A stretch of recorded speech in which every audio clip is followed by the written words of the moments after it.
given it a name, we've told it the type of document to create. Now let's look at the hard part, and that is where on our hard disk it's going to be saved. This is an important part for you to, when you're doing these save as commands, to focus your attention on, because what it's saying right now is I'm going to put this document in a folder called My Documents. What Word does, and what most of your Windows applications do, is they have no idea where you want to keep your documents you create, so the computer guesses.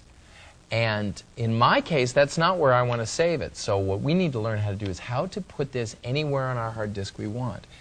Okay, let's first click on this little down triangle, and you'll get a better feeling for what it's trying to say here. It's saying that in your computer, in the C drive, in the My Documents folder, that's where I'm planning on putting it. Okay, this is what's called the path statement to where it's going to save it. So you can think of it as it's sort of like a tree structure. On your computer, for example, you might create documents that will be saved on the C drive in a clients folder, and then within the clients folder, maybe you have a client you work for like Boeing or something. So you'd have the C drive, the clients folder, the Boeing folder, and then you'll save in there. And that's what's called the path. Let me show you an important thing here. I can move up the hierarchy by moving to this C drive and clicking. And now you'll notice that it no longer has me inside a particular folder. It says I'm saving the document inside the C drive. Now I could open up here the Windows folder by double-clicking. And then inside the Windows folder, there is a history folder, and I could go in there. And I might change my mind and say, no, no, no, that's the wrong place to be. I can navigate out again. See here, it says you're in the history folder, in the Windows folder, on the C drive, and I could click here to navigate out. But let's look at another option. This up arrow takes you up, as it says here in the little sign here, up one level. So watch, I click it. I'm now out of that folder, in up one level, up again to the C drive. Where I really want to go is inside my class files folder, inside the intro files folder. And it says, okay, you're going to save the letter to Wiley inside the intro files folder with these other two documents. And yes, that's exactly what I want to do.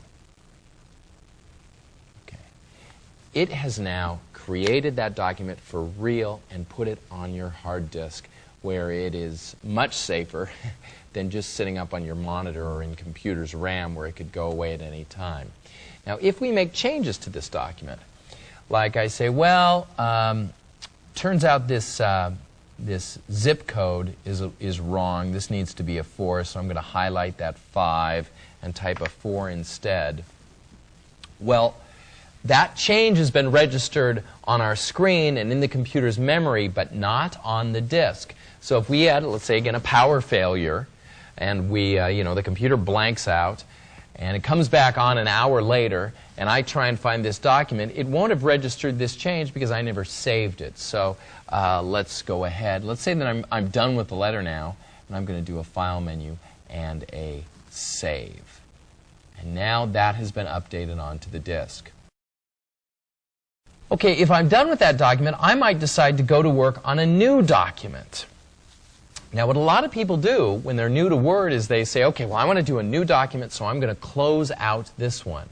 Well, you don't have to do that. All you have to do is just say, Word, give me a new document. And it brings up a brand new sheet of paper that covers up the one that you're already working in. Now, there are, of course, two ways to ask for a new document. I'm just going to click on the New button here, and up comes a brand new document.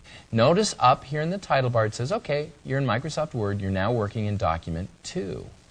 Now you might wonder, well then, shoot, what the heck happened to that letter that we were working on before? Is it vanished? Where's it gone?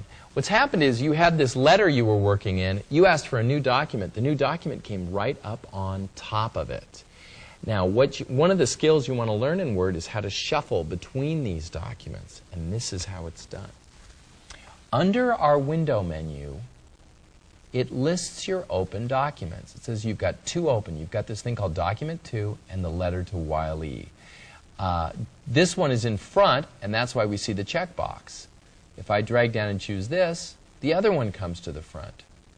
I can just keep shuffling these back and forth.